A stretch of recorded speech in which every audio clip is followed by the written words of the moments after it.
Welcome to Ovid pre-reading. Amoris number 1.6, 27 to 40, the Para-Clausithyron. Yes, the genre of poems that means lover at the door, Para-Clausithyron. All right, so before us we have elegiac couplets. And working with them, you'll find that in a way they're somewhat easy. They rarely go 2 lines or so without a period. In general. Our first poem here, the Para-Clausithyron. What do we have here? Well, we have a nice introduction in our textbook in the notes section. Make sure you read that. But what we're going to see is typical of Latin poetry, these leapfrogging techniques, okay, or interlacing.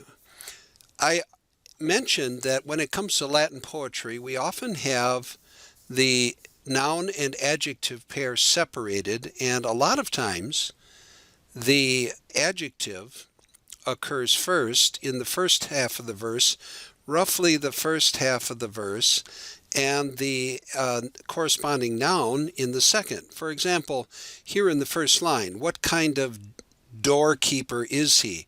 He's a ferias janitor. All right? So, okay.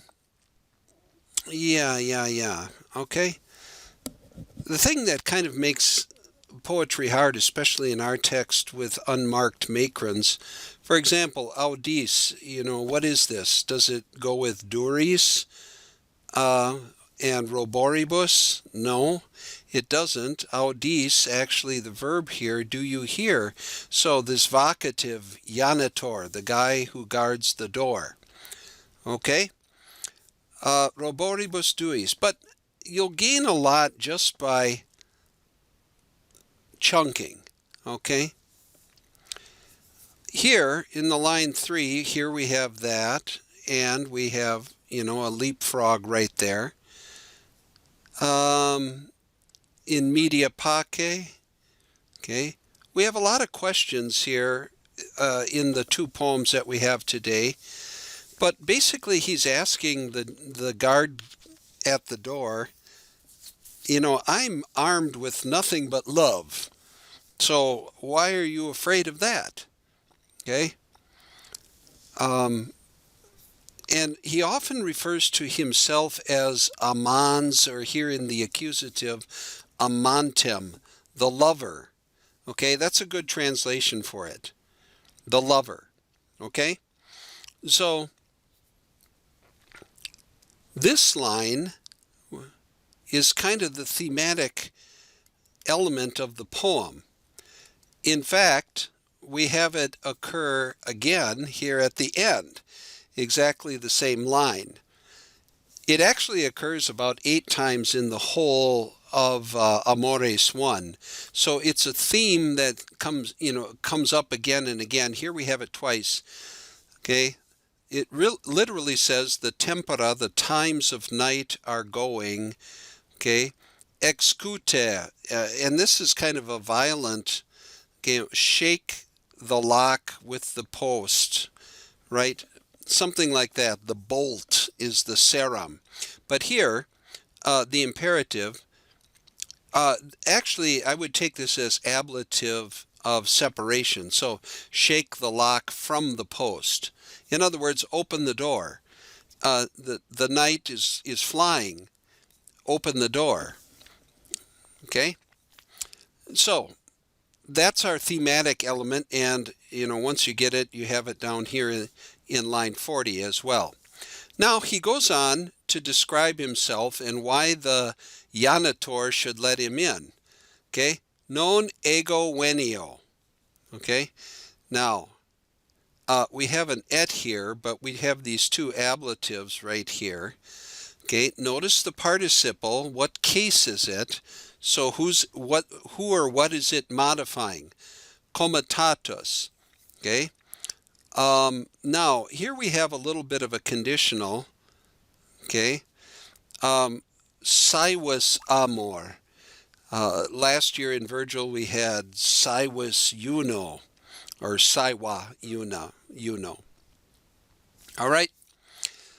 Um, Here he's talking about love personified. Now, if you want to translate that as Cupid, that's fine. But whoever it is, he's seized by the god love, and he's pleading with the doorkeeper. He says, "Look, I can't get rid of it even if I wanted to.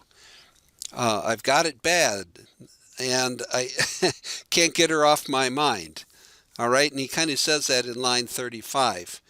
Um, Here, your text says, you have to tear him out of me, right? That's a very general, loose translation. You have to tear him out of me. Here's amor again in the next line, okay? Now, this is something we can talk about in class, but here we have that leapfrogging here. We have modicum viam mea tempora, modicum viam, okay? And here, the same pattern with madides comis and lapsa corona. So your notes explain that this corona is literally like a crown. I mean, that's what corona means, right? And it's kind of fallen down around his neck. That's what it means by lapsa corona. Well, we know that in the history of young love, that wine or beer kind of makes people braver than they are. Now, he's claiming I have a modicum vinum, okay, just a little bit of wine, okay, and circa mea tempora, very loosely swimming around my head. But modicum vinum, just a little bit of wine, but obviously he's disheveled. And the doorkeeper is probably wise not to let him in and see the young girl inside the house, kind of under his charge. He's supposed to keep away do people who are set on not doing anything good. All right, now here we have direct questions, but do you notice that they're subjunctive? Okay, do you remember we called those deliberative? Okay, deliberative questions. What should I do? Where should I go? He's not really expecting an answer, but that would explain why we have these subjunctives here. Okay? All right, so those are some notes on the first poem. Now let's turn our attention to the second poem. The second poem's a little bit longer, but here again we have the word amans, the lover, right? And this is the contrast in this poem between the lover and the soldier. He notes the similarities. Here we have amans again, okay, and it's contrasted. Notice the language, the soldiering language, militat, okay? Here's castra, the camp. Here's bello, all right? And here we have a soldier, all right? And here the contrast when they're both old. Here we have generals, and here we have milite forte. Here we have socio, a comrade, right? In a sense, especially in war, the guy you fight with, right? Here's per vigilant, to stand guard.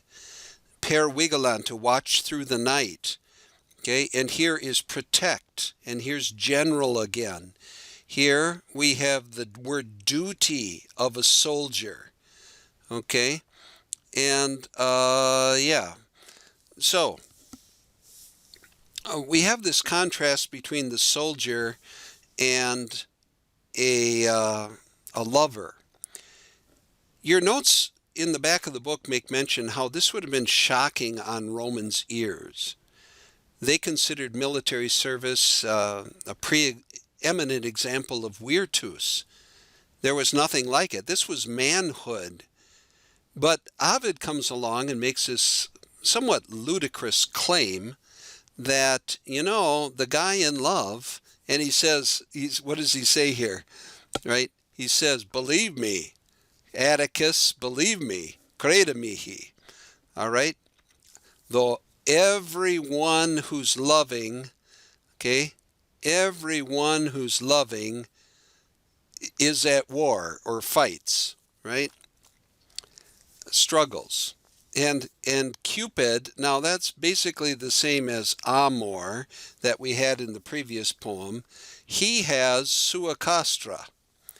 All right? Now, here,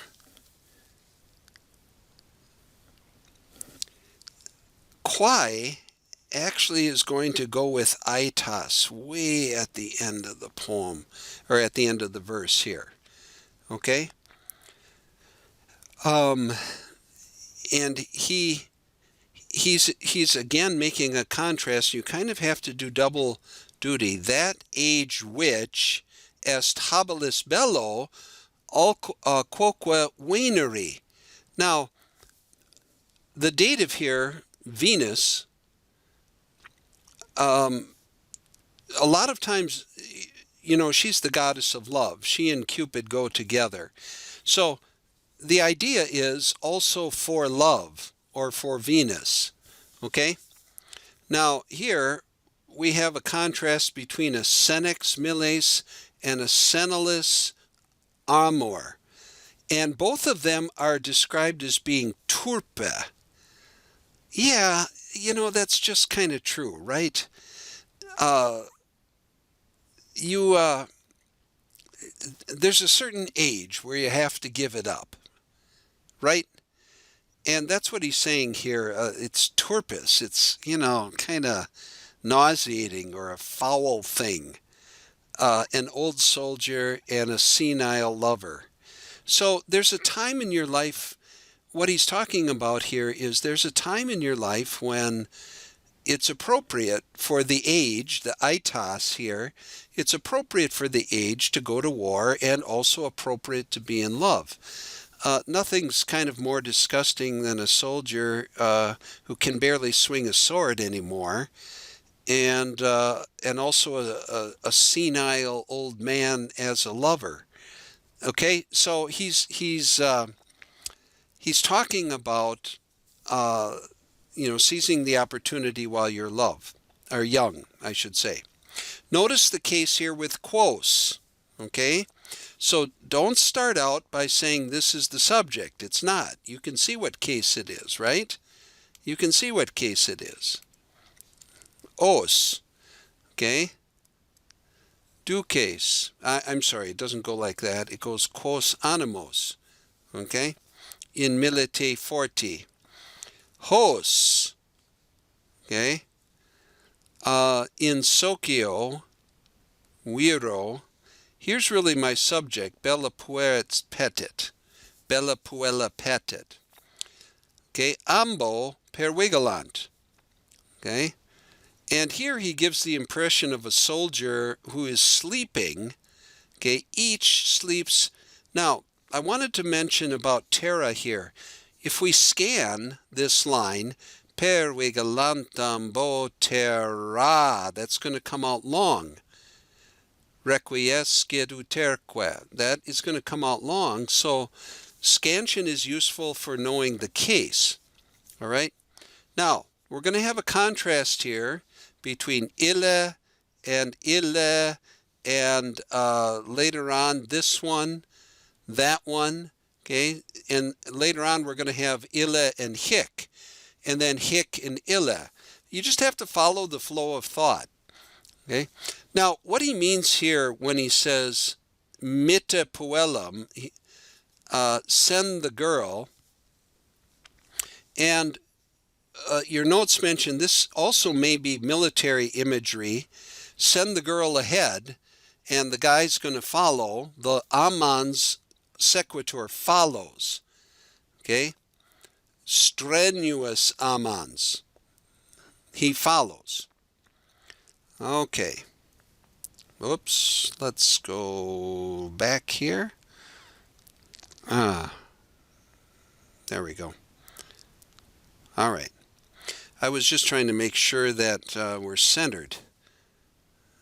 Yeah?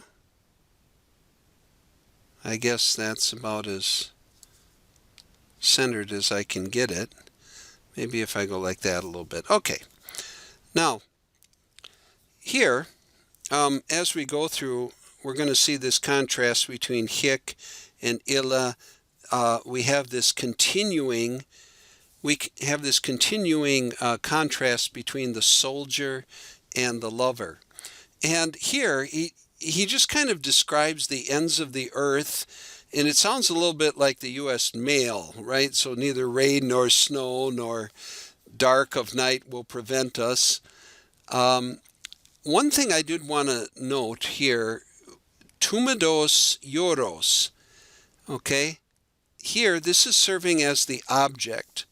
Even though it's plural, it's we have our subject here with pressuris and the future causabitur. Okay, that's a deponent verb, causabitur, but tumedos ioros. All right, so ioros was the east wind, and it was responsible for bringing rain clouds.